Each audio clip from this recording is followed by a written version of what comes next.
Gold trusted gold buyers తాకట్టులో ఉన్న బంగారాన్ని విడిపించి ఈ రోజు ఉన్న మార్కెట్ ధరకే కొనబడును. మరిన్ని వివరాలకు సంప్రదించండి 77107720. కమలాపురం గడ్డలో రెండో రోజు మహానాడు వేడుకలు అంగరంగ వైభవంగా కార్యకర్తల అభిమానుల నూతనోత్సాహాన్ని నింపుతూ కూడా సాగుతున్నాయి. ఈ నేపథ్యంలో మనతో పాటు టీడీపీ పోలిట్ బ్యూరో సభ్యులు అదేవిధంగా మంత్రి కొల్లు రవీంద్ర గారు ఉన్నారు. ఆయన అడిగి తెలిసిన ప్రయత్నం చెప్పండి సార్, అసలు కడప గడ్డ పైన రకంగా రెండవ రోజు వేలాది మంది అభిమానులు కావచ్చు, అదేవిధంగా కార్యకర్తలు కావచ్చు, పార్టీ శ్రేణులు ఇంత పెద్ద ఎత్తున హాజరవుతారని కూడా ఎవరు ఊహించి ఉండరనుకుంటారు. తెలుగుదేశం పార్టీ నాయకులు కార్యకర్తలు అంటేనే ఈ మహానాడు మాకు ఒక పెద్ద పండుగ. ఫస్ట్ టైం పార్టీ నిర్మాణం తర్వాత 43 సంవత్సరాలతో ఫస్ట్ టైం ఇక్కడ కడపలో నిర్వహించుకోవడం చాలా శుభంగా ఉంది. అలాగే ప్రభుత్వం వచ్చిన తర్వాత ఫస్ట్ టైం చేసుకున్నటువంటి మహానాడు చాలా అద్భుతంగా రాష్ట్ర నలుమూలల నుంచి కూడా ఈ కార్యక్రమానికి రావడం జరిగింది. ఇవాళ మేము అంచనాలకు మించి గతంలో మేము ఒక 20,000 మంది డెలిగేట్స్ వరకు ఆహ్వానం పంపించడం. ఎవరైతే కింద లెవెల్లో వర్క్ చేస్తున్నారో యూనిట్ లెవెల్ వరకు ఆహ్వానం పిలిస్తే దాదాపు నిన్న ఒక 70,000 మంది పైన వచ్చారు. ఇవాళ కూడా అంతకు మించి వచ్చేలా ఉన్నారు. రేపు బహిరంగ సభ కూడా 5 లక్షల మంది వచ్చామన్నారు. ఇది ఒక చక్కటి సంప్రదాయం. తెలుగుదేశం పార్టీ గ్రామస్థాయి కమిటీలు ఏర్పాటు చేసుకోవడం, అలాగే అక్కడ తీర్మానాలు చేసుకోవటం, నియోజకవర్గం, జిల్లా, ఇలా రాష్ట్ర స్థాయి వరకు కూడా తీర్మానాలు చేసుకుని ఇక్కడ కూడా ప్రవేశపెట్టుకుని ఇప్పుడు 6 శాసనాలని నిన్నటి నుంచి చర్చించడం జరిగింది. ఈ 6 శాసనాలు కూడా అటు కార్యకర్తల సంక్షేమం దగ్గర నుంచి, కార్యకర్తల యొక్క బలం దగ్గర నుంచి, పార్టీ నిర్మాణం దగ్గర నుంచి, రాష్ట్ర ప్రయోజనాల కోసం కానీ గతంలో చేసిన భవిష్యత్తులో చేయబోయే కార్యాచరణను కూడా ఈ శాసనాల ద్వారా చేసుకుని తెలుగువారి గొప్పతనాన్ని ప్రపంచానికి చాటినటువంటి చరిత్ర తెలుగుదేశం పార్టీది. ఇవన్నీ కూడా ఈ శాసనాలన్నీ కూడా తయారు చేసుకుని ఇప్పుడు మిగతా తీర్మానాలను కూడా ఇప్పుడు చర్చ జరుగుతూ ఉంది. ఇవన్నీ కూడా ఆమోదింప చేసుకుని రేపు బహిరంగ సభలో భవిష్యత్ కార్యాచరణని రాష్ట్రం యొక్క ఇటు రాయలసీమ డిక్లరేషన్ మీద కానీ అటు ఆంధ్ర రాష్ట్రంకి ఏ రకంగా మనం అభివృద్ధి కార్యక్రమాలు అభివృద్ధి వికేంద్రీకరణ చేస్తూ ఉన్నాం.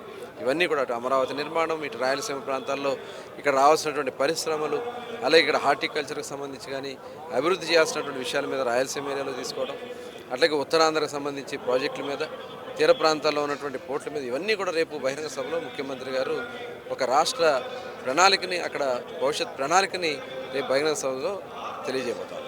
మీరు చెప్పారు 6 శాసనాలు అన్నారు. 6 శాసనాలతో పాటు అటు కార్యకర్తలకు కూడా ఒక రకంగా మనోధైర్యాన్ని నింపే దిశగా ఈ తీర్మానాలు ఏమైనా చేయబోతున్నారు. అసలు ఇప్పటికీ కొంతమంది కార్యకర్తలు కూడా అక్కడక్కడ ఉన్నటువంటి ప్రాంతాల్లో ఆత్మస్థైర్యాన్ని కోల్పోయినటువంటి ఆ నేపథ్యంలో కార్యకర్తలకు అండగా భరోసా ఇచ్చే ప్రయత్నాలు జరగబోతున్నాయి.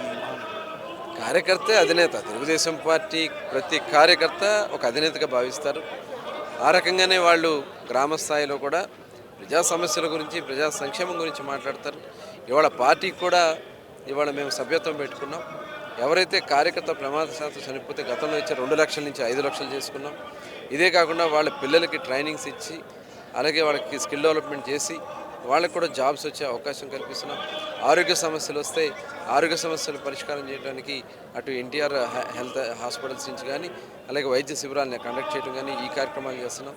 ఇది కాకుండా పిల్లల చదువుల కోసం కూడా ఎన్టీఆర్ మోడల్ స్కూల్ ద్వారా అనేక సంక్షేమ కార్యక్రమాలు చేస్తున్నాం. వివాహాలకి ఇలా చంద్రబాబు నాయుడు గారు, లోకేష్ గారు పెద్ద ఎత్తున నిధులు కూడా ఇచ్చి వాళ్ళని ఆదుకోవడం జరుగుతోంది. అలాగే ప్రతి కార్యకర్త కోరుకునేది ప్రజల సంక్షేమం కోసం పాటుపడతారు. వాళ్ళందరికీ తోడుగా తెలుగుదేశం పార్టీ, అలాగే ఎవరైతే గ్రామస్థాయిలో పనిచేస్తూ ఉన్నారో ఇవాళ గ్రామస్థాయి నాయకత్వాన్ని తీసుకొచ్చి డయాస్ మీద మాట్లాడించినటువంటి చరిత్ర కూడా ఒక తెలుగుదేశంతోనే సాధ్యమవుతుంది. ఇవాళ మొత్తం నామినేటెడ్ పదవులన్నీ కూడా ఎవరైతే కష్టపడ్డారో వాళ్ళకి గ్రామాలు తిరిగారు. వాలంటరీగా పనిచేసినటువంటి రవినాయుడికి శాప్ చైర్మన్ ఇవ్వడం కానీ, అలాగే పల్నాడులో మరి ఆ రోజున బూత్ దగ్గర దాడి చేస్తే బూత్లో అడ్డంగా నిలబడిన మంజులు గారికి మరి కార్పొరేషన్ చైర్మన్ ఇవ్వడం కానీ, ఇలా అనేక మందికి గుర్తింపు ఇచ్చే కార్యక్రమం చేయటమే పార్టీ యొక్క లక్ష్యం. P4 విధానం అమలు చేస్తున్నారు. ఈ నేపథ్యంలో P4 అంటే నిరుపేదలను సంపన్నులు చేయడమే లక్ష్యంగా పెట్టుకున్నటువంటి ఈ P4 విధానం, పేదరికం లేని సమాజ నిర్మాణమే ఈ P4 యొక్క విధానం.